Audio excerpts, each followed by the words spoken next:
¿Qué tal? ¿Cómo están? Buenas noches. Les saluda Fernando del Rincón y le digo, mi casa es su casa.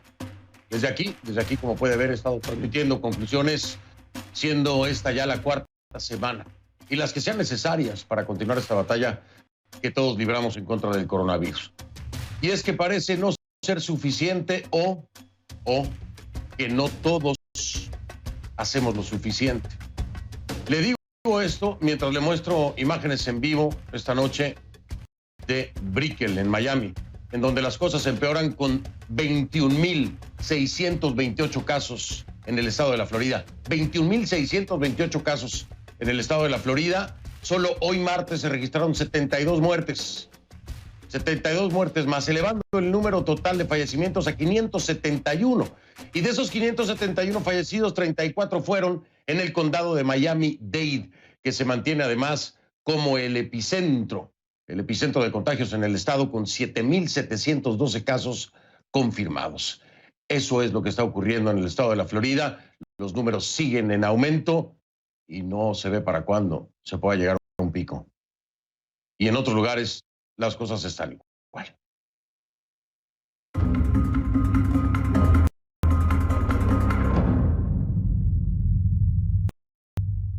Le pido que a partir de este momento me acompañe utilizando la etiqueta numeral Conclu COVID-19 Migrantes. El hashtag es Conclu COVID-19 Migrantes.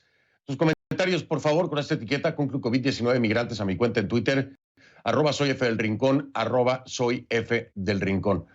¿Por qué Conclu COVID-19 Migrantes? Porque vamos a estar hablando de ellos, muchos de ellos en centros de detención en Estados Unidos en medio de esta pandemia. En medio de una pandemia en la que más de 1,9 millones de personas se han contagiado en el mundo con el coronavirus y más de 125,000 han muerto. El presidente Donald Trump decidió retirar los fondos a la Organización Mundial de la Salud por considerarla demasiado pro-China. Es decir, para Trump no informó a tiempo la Organización Mundial de la Salud, no compartió información importante, y mientras hace la revisión de toda esta información, suspende los fondos para la Organización Mundial de la Salud. Acusó a la Organización Mundial de la Salud de mal manejo también, de encubrimiento incluso de la propagación del coronavirus. Escuche usted.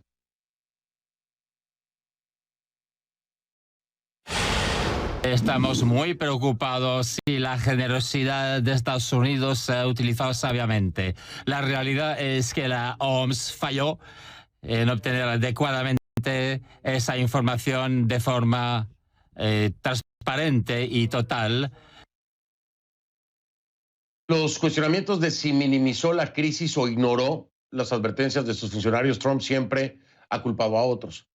Primero a los medios, a quienes nos acusa de difundir noticias falsas. Y después encuentra culpable a la Organización Mundial de la Salud, en un nuevo giro, ¿no? Entonces es la prensa, la Organización Mundial de la Salud, los gobernadores de los estados en el país. Porque en enero Trump elogiaba la transparencia de China, ¿se acuerda? En febrero decía que la Organización Mundial de la Salud había trabajado duro y de forma inteligente en la gestión de la pandemia. El secretario general de las Naciones Unidas, Antonio Guterres, reaccionó a la medida de Trump diciendo que ahora no es el momento para quitarle recursos financieros a la Organización Mundial de la Salud. Bueno, el peor momento, ¿no? En medio de una pandemia. Agregó que el organismo es absolutamente fundamental en los esfuerzos del mundo para ganar la guerra contra el COVID-19. Por otra parte, este martes el diario The Washington Post publicó detalles sobre un centro de investigación de Wuhan, citando cables del Departamento de Estado. Algunos especulan que el laboratorio podría tener vínculos con la pandemia que se originó precisamente en esa ciudad, en Wuhan. Según la versión que presenta el periódico, funcionarios estadounidenses habrían visitado el laboratorio en varias ocasiones en 2018 y salieron lo suficientemente preocupados de ahí como para enviar 2 advertencias a Washington sobre las inadecuadas condiciones de seguridad en las instalaciones. El laboratorio, ¿qué hacía? Realizaba en ese momento investigaciones sobre los coronavirus en los murciélagos. Ahora, vamos a dejarlo claro. Eso no implica necesariamente que el coronavirus provenga de ese laboratorio, ¿no? Pero hay preocupación desde 2018 porque donde se hacía esto no se tenían las condiciones adecuadas. Las autoridades chinas siempre han sostenido que el brote se originó en un mercado de vida silvestre de Wuhan. Sin embargo, esa versión es cada vez más cuestionada. Al igual que resulta difícil creer que en China solo hayan muerto 3.345 personas, ¿no? Viendo el elevado número de fallecidos en otros países. Estados Unidos, hoy por hoy, se mantiene como el país más afectado en el mundo. Ya se superaron los 600,000 casos, al tiempo que se registran más de 25,000 muertes, con un número de fallecidos solamente hoy, de 2,129. El número de muertes más alto en un solo día. Expertos de la Universidad de Harvard estiman que los estadounidenses tendrían que padecer intermitentes medidas de aislamiento social hasta 2022, a menos que se encuentre una vacuna rápido. Pero si no, aislamiento intermitente hasta el año 2022. Mientras tanto, se mantiene el debate sobre cuándo se debe reabrir la economía y el país. Para lograrlo, es clave tener la capacidad de hacer pruebas y rastrear la cadena de contagios. Y Estados Unidos no tiene esa capacidad. No, Estados Unidos no la tiene. La administración Trump no la tiene. Y no se lo digo yo, esto lo dice el doctor Anthony Fauci, que es la referencia en enfermedades infecciosas en Estados Unidos. Así que no se tiene esa capacidad. Ahora, en lo que respecta a América Latina y el Caribe, hacemos nuestro recorrido como todos los días por orden alfabético para ver cómo se va desarrollando la pandemia. Vamos a iniciar con Argentina. 2,443 casos y 105 muertos en Argentina. 2,443 casos y 105 muertos. En Bahamas, 49 contagiados y 8 defunciones. Belice, 18 casos y 2 fallecidos. En Bolivia, 397 contagios y 28 muertes. Y Brasil tiene más de 25,260 contagios y 1,532 muertos. Brasil, 25,600 contagios y 1,532 muertos. De Brasil nos vamos a Chile. Chile tiene 7,917 contagios y 92 muertos. Colombia, 2,979 casos y 127 fallecidos. Costa Rica, 618 infectados y 3 muertos. En Cuba el régimen reconoce 766 casos y 21 muertos. En Ecuador, la cifra oficial de casos se eleva a 7,603, al tiempo que el gobierno contabiliza 369 muertes. Pasamos a El Salvador, 149 casos y 6 muertos. En Guatemala, 180 casos y se mantiene con 5 fallecidos. Haití, 40 casos y 3 fallecidos. Honduras, más de 400 contagios y 26 muertos, esto en Honduras. Y en Jamaica se informa de 73 casos y 4 muertos. De ahí nos vamos a México, 5,399 contagios y aumentan a 406 las muertes. 5,399 contagios en México y 406 muertes. En Nicaragua, el régimen Ortega Murillo sigue reconociendo solamente 9 casos y 1 muerto. Eso es en Nicaragua. Eso es lo que dice el régimen, Ortega Murillo. Se lo subrayo. Panamá reporta 3,574 pacientes con COVID y 1,574 pacientes con COVID, sí, y 95 muertes. Ese es el dato, 3,574. A ver, le corrijo. Panamá reporta 3,574 pacientes con COVID-19 y 95 muertes. En Paraguay hay 161 casos y 8 muertos. Y Perú superó los 10,000 casos este lunes. El país informa de 10,303 contagios y 230 muertos. Esto en Perú. En la Isla del Encanto, en Puerto Rico, hay al menos 923 casos confirmados y 45 fallecidos. En República Dominicana son más de 3,280 los contagiados y 183 muertos en República Dominicana. En Uruguay se reportan 492 infectados y al menos 8 muertos. Y en Venezuela, el régimen de Maduro reconoce 193 contagios y 9 muertos. Esto es lo que reconoce el régimen de Maduro allá en Venezuela. Voy a marcar una pausa. Regresamos en breve. Tenemos un muy importante reporte acá con nuestra Kay Guerrero. ¿Qué es lo que está ocurriendo dentro de los centros de detención de inmigrantes en este país en medio de la pandemia del COVID-19? ¿Qué medidas se están tomando? ¿Qué están haciendo por ellos? A eso vamos a dedicar el programa de hoy. Es un tema sumamente importante y hay personas de toda Latinoamérica en centros de detención, migrantes que están por una u otra razón ahí. Vamos a hablar también con 2 abogados y tendremos un caso en particular. Esto al regresar aquí en Conclusiones.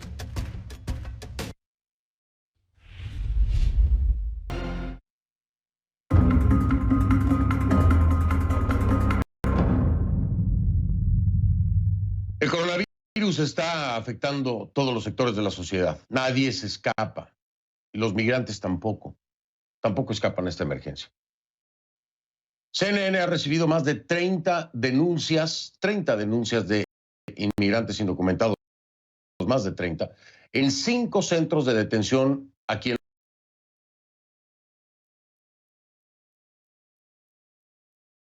los Estados Unidos. Aseguran que internamente no se están siguiendo las normas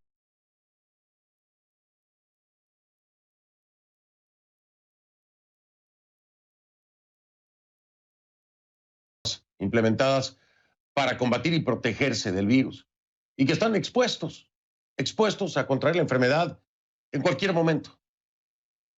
¿Qué están pidiendo? Bueno, ser liberados, así sea de forma temporal, para establecer periodos seguros de cuarentena.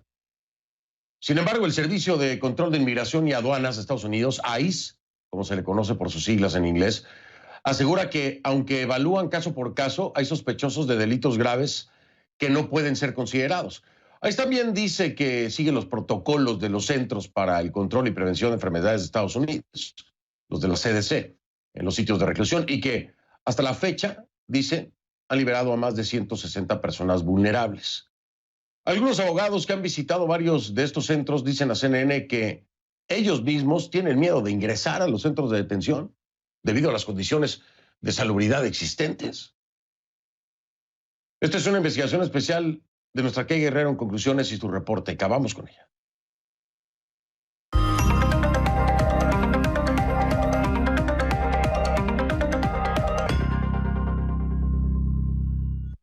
Kay, ¿cómo estás? Buenas noches, te saludo allá en tu casa, bienvenida a mi casa. Llevábamos, ¿qué te puedo decir? Yo creo que semanas, ¿no? Hablando de este tema, Kay, finalmente lograste encontrar las piezas clave de esto que es preocupante. Así es, Fernando. Mira, las autoridades acá en Estados Unidos aseguran que están haciendo todo lo posible para resguardar la integridad de decenas, de miles de migrantes indocumentados que están en estos centros de detención. Y aunque se cree que quizás están tratando, Fernando, de abordar el tema, en cuestión de 48 horas recibimos más de 30 denuncias de migrantes, no solo migrantes latinoamericanos, tenemos personas de Rusia, de la República Checa, británicos, que nos dicen que tienen miedo, Fernando, de contraer el virus en estos centros de detención y aseguran que no se están siguiendo las normas adecuadas. Este es el informe. Ser inmigrante indocumentado en Estados Unidos tiene su precio, pero en tiempos de coronavirus ese precio parece duplicarse. Estamos asustadas, necesitamos ayuda por nuestros hijos, tenemos que salir vivas de este lugar, ya no más. Se trata de inmigrantes sin papeles, detenidos en varias partes de Estados Unidos por diferentes causas, pero que hoy se unen para pedir protección ante la pandemia. En un momento de crisis como está ahora el mundo, de una pandemia que está matando lamentablemente a miles de personas, y nos tienen aquí en una institución donde que le pedimos todos los días a Dios que no penetre, o sea, que no llegue ese virus aquí, porque si no van a haber muchos más muertos. Lamentablemente vamos a ser parte de las estadísticas que vemos a diario. Él es Alexei Miranda, un cubano venezolano detenido en el centro Allen Parish de Luisiana mientras apela un caso de asilo. Nos cuenta a través de videollamada que llegó a Estados Unidos buscando libertad y para sentirse a salvo. Pero hoy, encerrado y en medio de la pandemia, dice sentir más miedo que nunca. Todos los compañeros que estamos aquí, todos tenemos miedo, mucho miedo. Porque mira, todos los que estamos aquí, salimos de nuestros países de origen por problemas políticos, salimos de nuestros países de origen para no perder la vida. Y llegamos a este país pidiendo asilo político. Y llegan y tenemos 10 meses detenidos. Y entonces aterrados porque tenemos miedo de esa pandemia que lamentablemente mueren miles de personas a diario. Y donde no tenemos ninguna precaución, si eso entra aquí, es un efecto dominó. Varios de sus compañeros coinciden. En conversaciones con CNN aseguran que la limpieza del centro es cuestionable y que los guardias no usan guantes ni mascarillas, que entran y salen sin trajes de protección, en aparente contraste con las normativas sanitarias que ICE dice haber impuesto. Para nadie es un secreto que Luisiana es uno de los estados más contagiados y con más muertes debido a esta pandemia. Los oficiales siempre entran y salen en sus cambios de turno. Aparte de eso, no utilizan mascarillas. En la mañana los guardias nos traen un trapeador, un carrito con agua y nos traen un pote con una especie de desinfectante. Entonces, con eso limpiamos nosotros. Los que estamos aquí limpiamos. Afirman también que el distanciamiento social en este centro es imposible. En la hora de dormir, lo que es, lamentablemente no lo puede ver, pero las camas están pegadas al suelo unidas. O sea, mis pies están en la cabeza del compañero. Ayer vino un oficial a decirnos que ellos estaban tomando precauciones en contra del coronavirus, que ellos le tomaban la temperatura a los oficiales, los que entran y salen acá. Y nosotros les dijimos que eso no era 100% seguro y dijeron que eso era lo que ellos podían hacer. CNN hizo múltiples intentos para contactar al centro Allen Parish. Nos dijeron que solo una persona podría respondernos, pero que no estaba disponible. El Departamento de Inmigración y Aduana de Estados Unidos nos respondió asegurando que ICE toma amplias precauciones para limitar la propagación potencial del COVID-19 en todos los centros de detención y que estas precauciones incluyen evaluaciones de la población detenida que pudiera estar en riesgo, incluyendo adultos mayores y personas con condiciones médicas preexistentes, protocolos integrales para la protección del personal y los pacientes, incluido el uso apropiado de equipos de protección personal, una guía de detección para los nuevos detenidos que llegan a las instalaciones y también la suspensión temporal de las visitas. Precauciones que han quedado en entredicho en una demanda presentada el 7 de abril por el Southern Poverty Law Center ante una corte federal en Georgia. Allí, la situación también parece ser de alto riesgo y según la demanda, en al menos 2 centros de detención del estado, Irwin y Stewart, el distanciamiento social es prácticamente imposible. Hay condiciones insalubres y escasa provisión de productos de higiene. El documento también asegura que hay detenidos con condiciones médicas de alto riesgo que, expuestos al coronavirus, podrían enfrentar enfermedades de gravedad o muerte. Uno de esos demandantes es Nilson Barahona, un migrante hondureño de 38 años detenido en Irwin Center y acusado de conducir bajo la influencia del alcohol, entre otros cargos. Nos contó que sufre de diabetes e hipertensión. Si llega a haber un expandimiento, un esparcimiento de este virus en este local, la verdad es que las autoridades aquí no tienen la capacidad de responder de la manera correcta. Si en los hospitales hay doctores, hay medicamentos y hay algunas de las cosas necesarias para tratar a una persona y ponerla en un cuarto de emergencia rápidamente, las personas desgraciadamente están falleciendo. El hecho de nosotros estar aquí prácticamente nos pone en una sentencia de muerte. El recurso que Nilson Barahona interpuso para su liberación fue rechazado el 10 de abril. Sin embargo, en el proceso, el director de la cárcel, David Polk, publicó una declaración jurada donde confirma que un funcionario de transporte del centro contrajo coronavirus. Un detenido también estaría infectado. En ambos casos, dice el documento, las medidas necesarias fueron establecidas y los pacientes aislados. Pero Barahona asegura que de no ser por esta demanda, jamás hubiesen sabido que tenían casos positivos de coronavirus en el centro. Ha habido una negativa de parte de las autoridades a reconocer de que estamos con un problema grande. Incluso se tuvo que meter una demanda federal para que ellos pudieran admitir ante un juez que sí habían personas que habían sido encontradas positivas. Barahona y sus compañeros le dicen a CNN que el 11 de abril iniciaron una huelga de hambre para exigir protección y también habrían suspendido sus quehaceres. CNN no puede confirmar esto de forma independiente, pero al ser abordado sobre el riesgo de no ingerir alimentos, Barahona dijo que ya no tiene nada que perder. O corro riesgo dejando de comer, o corro riesgo dejando que esto siga sucediendo de esta manera. Claro. Yo sé que dejando de comer va a llegar el punto a donde las autoridades van a tener que darnos la atención que el caso va a necesitar. Pero si nosotros no hacemos nada, esto va a seguir. Contactamos a Inmigración y Aduana sobre este caso y desde allí señalaron no tener información sobre una huelga de hambre en este centro. Insiste en que se están implementando las prácticas sanitarias adecuadas. También quedaron en compartir información detallada sobre Barahona, pero no lo han hecho. Este tipo de denuncias se repite en varios estados. En un lapso de 48 horas, CNN recibió más de 30 denuncias de indocumentados en centros de detención en California, Florida, Texas, Luisiana, Nueva York y Massachusetts. ICE asegura que hace lo que puede y confirmó la liberación de casi 700 personas después de realizar revisiones médicas derivadas de las preocupaciones sobre el coronavirus. También señalan que la agencia concentra sus actividades en casos de riesgo para la seguridad pública y que evalúan factores como edad y afecciones médicas en todos los casos.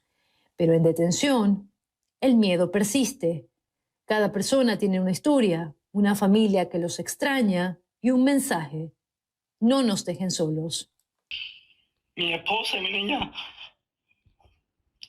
están en Venezuela y tengo contacto con mi familia en Cuba también.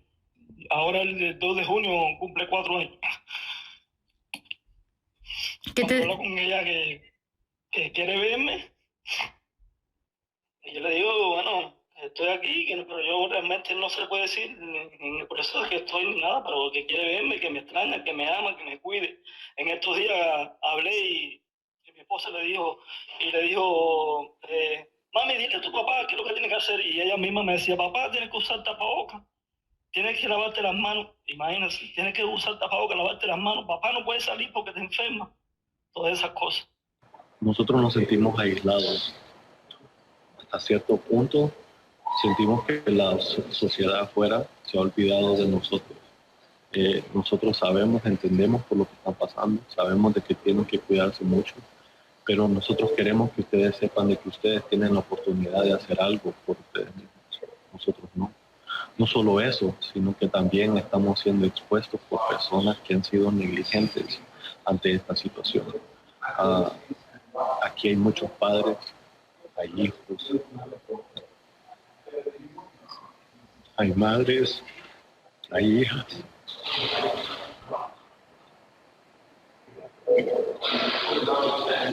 No es justo.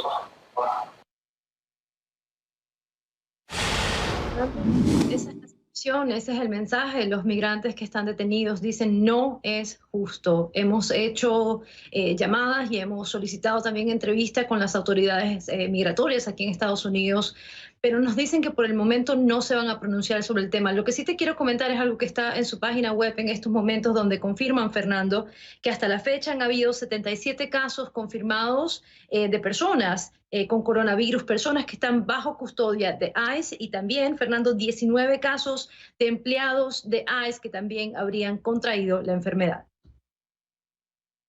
Kay, es un tema muy doloroso. Estos testimonios que has conseguido son la triste realidad de muchas personas. Hay ya quienes se han pronunciado en torno a esto, vamos a estar hablando con ellos. Precisamente hoy la Corte Interamericana de Derechos Humanos me hizo llegar un documento y bueno, esperemos que se haga lo que se pueda y se tenga que hacer para protegerlos, porque es parte de un derecho fundamental, ¿no? A donde sea que estén y por lo que sea que estén. Es un derecho fundamental este. Así es. Qué gran trabajo, Kay, como siempre. Familia, eso espero. Gracias, Fernando. Buenas noches. Gracias a ti, Kay. Gracias a ti.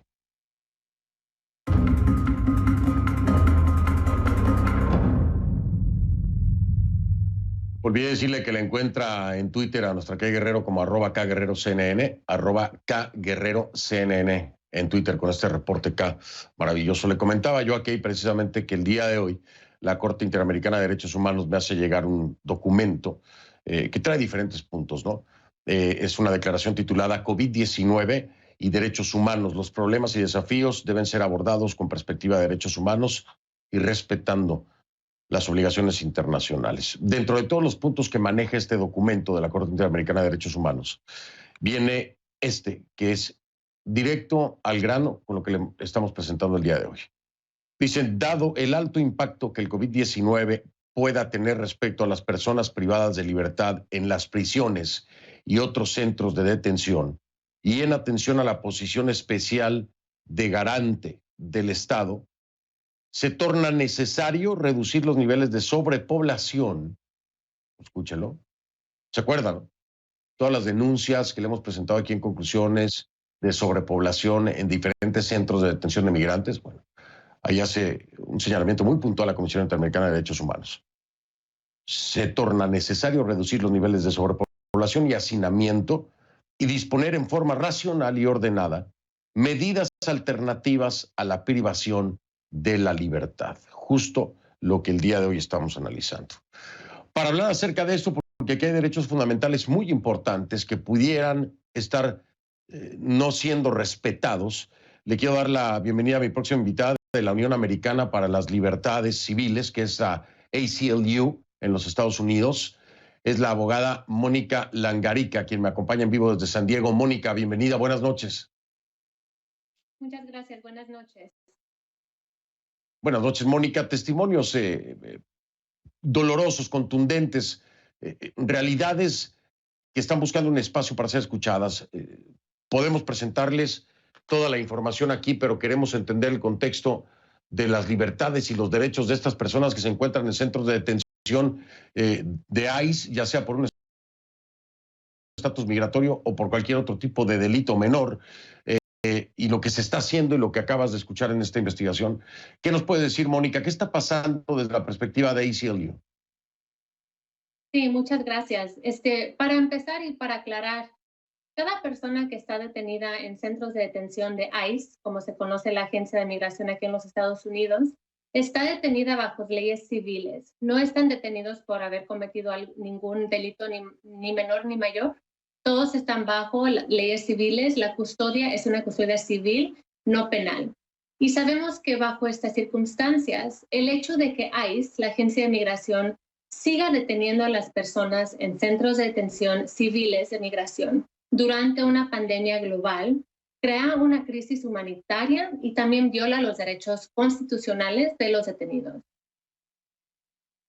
Viola los derechos constitucionales de los detenidos, refiriéndote a cuáles específicamente para dejarlos bien claros. ¿Qué derechos se estarían violando de los detenidos? Sí, gracias. Para ser específico, se viola el derecho al proceso debido sustantivo bajo la quinta enmienda de la Constitución de los Estados Unidos. Y es precisamente bajo ese asunto que nuestra oficina, la ACLU de San Diego, registró una demanda contra ICE la semana pasada exigiendo la liberación inmediata de nuestros demandantes quienes estaban detenidos en los centros de detención de Otay Mesa y de Imperial, aquí cerca de la frontera con California y México, quienes sufren condiciones médicas que los hacen muy vulnerables o a contratar el virus, el COVID-19, o a complicaciones muy serias en caso de contratarlo. Y nomás para dar una actualización, esta mañana el juez que estaba escuchando nuestro caso, después de que ICE liberó cada de nuestros demandantes por sus propias cuentas, el juez escuchando nuestro caso descartó de la demanda. Así que es una victoria para nuestros demandantes. Bien, ahora, esto es muy importante, Mónica. Lo han hecho en la costa oeste. Están teniendo esta victoria ustedes, pero ¿cómo podemos pensar que esto pueda llegar a nivel nacional? Porque tú lo sabes, vaya, en la costa oeste, pero también en la costa este, en la Florida, hay centros de detención por todo el país, en Texas, y hay muchas personas que están en la misma situación, porque grupos vulnerables es alguien que tenga diabetes,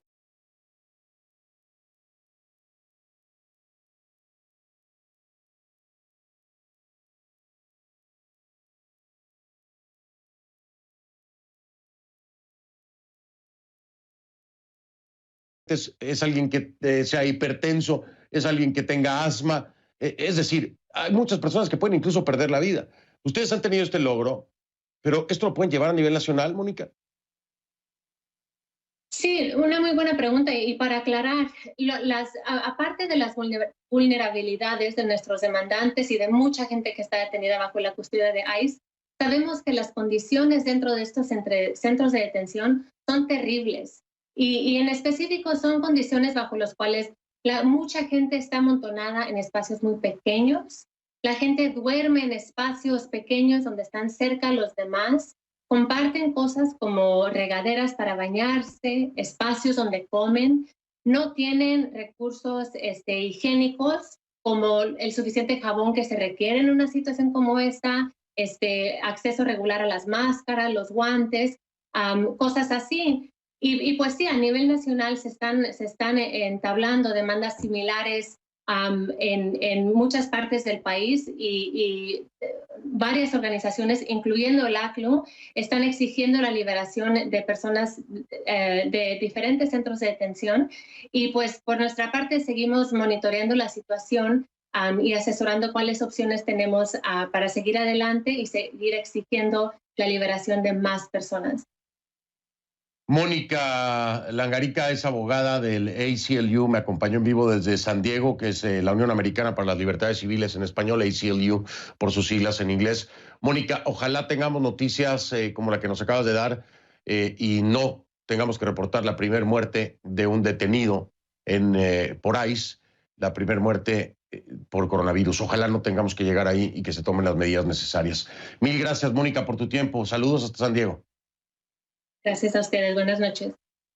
Buenas noches. Voy a hacer pausa. Vamos a continuar con el tema porque aquí lo importante es el ámbito legal para poder tener estos logros.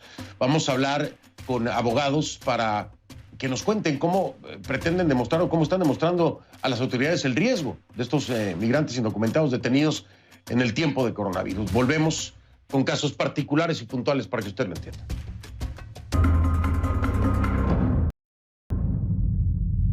Le doy la bienvenida a mi próximo invitado, él es Diego Sánchez, es abogado de inmigración, me acompaña en vivo desde Ocilla, en Georgia. Él lleva el caso de uno de los testimonios que vio usted en el reporte acá de nuestra Kay Guerrero, del caso de Nilson. Es un hombre que se encuentra detenido precisamente en instalaciones de ICE, pero tiene dos problemas gravísimos ya de por sí, sin tomar en cuenta el coronavirus. Lo estoy hablando de hipertensión y diabetes. Ahora, una persona con estos dos males expuesto al coronavirus puede ser mortal. Es decir, es parte del grupo de alto riesgo. Abogado Sánchez, bienvenido y gracias. Muchas gracias a usted, Fernando, por cubrir este tema, te lo agradezco. Al contrario, creo que es necesario y nos estamos quedando cortos. Quiero preguntarle, a ver, las condiciones aquí de Nilson ya determinan un estado de salud física frágil cuando se tiene hipertensión y diabetes.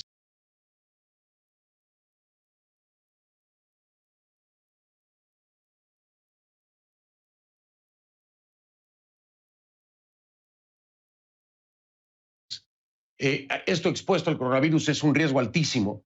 Sin embargo, ustedes presentan una demanda y la pierden. Abogado, cuénteme un poco acerca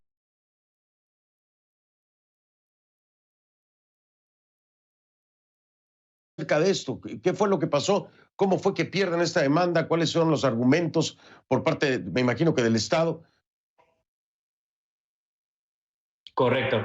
El juez básicamente de Georgia dijo que no tenía jurisdicción y en caso de Nilson, por ejemplo, como nosotros habíamos pedido que salga bajo fianza o salga bajo libertad condicional, también conocido como el parol, dijeron que no era el tipo, el estilo de demanda judicial, que no era el camino para que él salga, especialmente porque dijeron que él tenía cargos en contra actualmente que él tiene pendiente, ¿no? Él tiene un abogado de defensa criminal también que lo está defendiendo.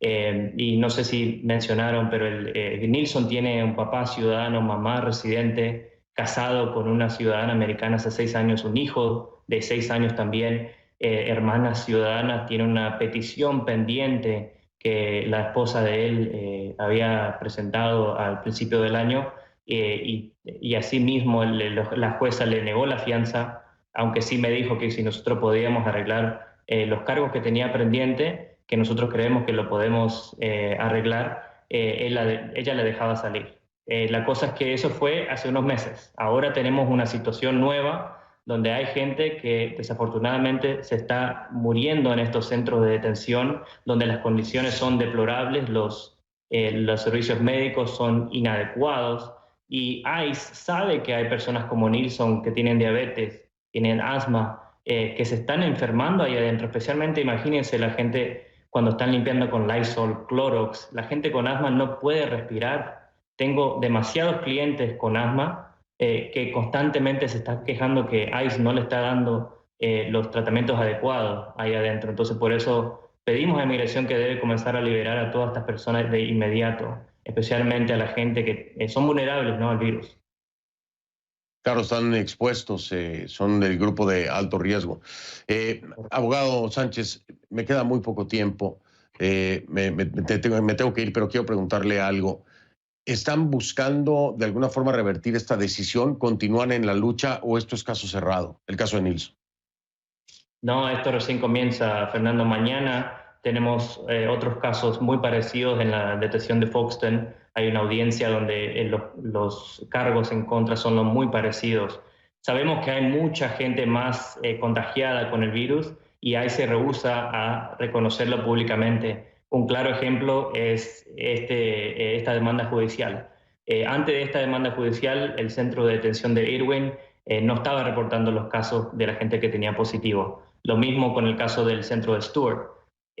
Tocó a que nosotros hiciéramos la demanda y fue ahí que bajo testamento, testimonios bajo juramento, fueron que los directores sí se vieron forzados a admitir que habían estos casos con gente contagiada. Increíble. Entonces vamos a seguir continuando la lucha y vamos a ver si podemos seguir sacando gente de estos centros de detención. Ojalá que así sea.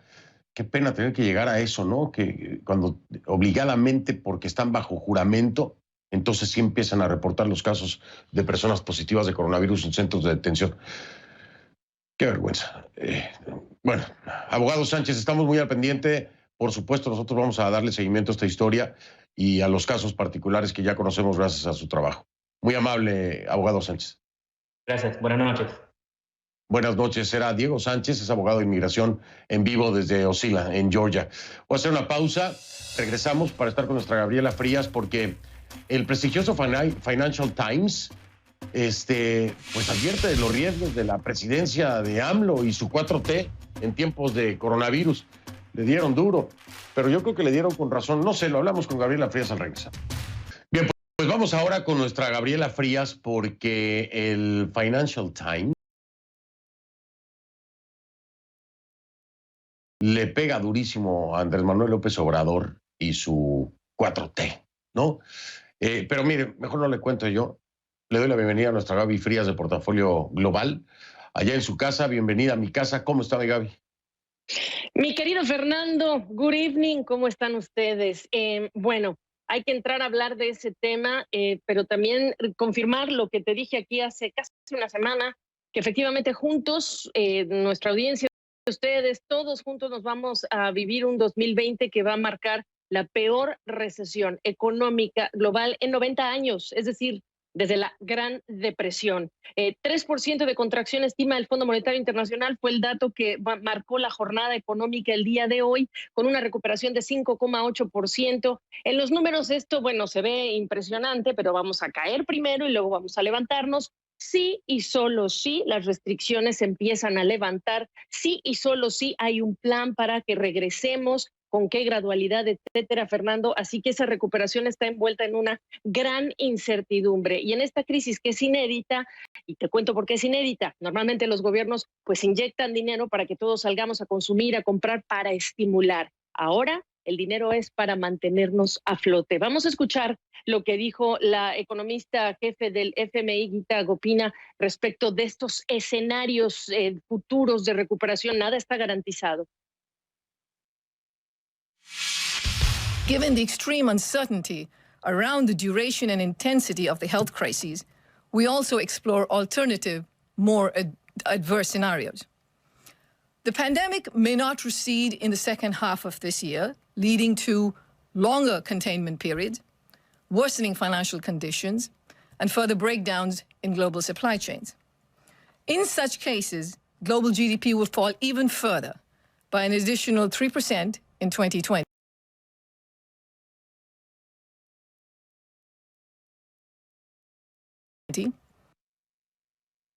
Bueno, eso dice el Fondo Monetario Internacional. Latinoamérica, rápidamente, contracciones.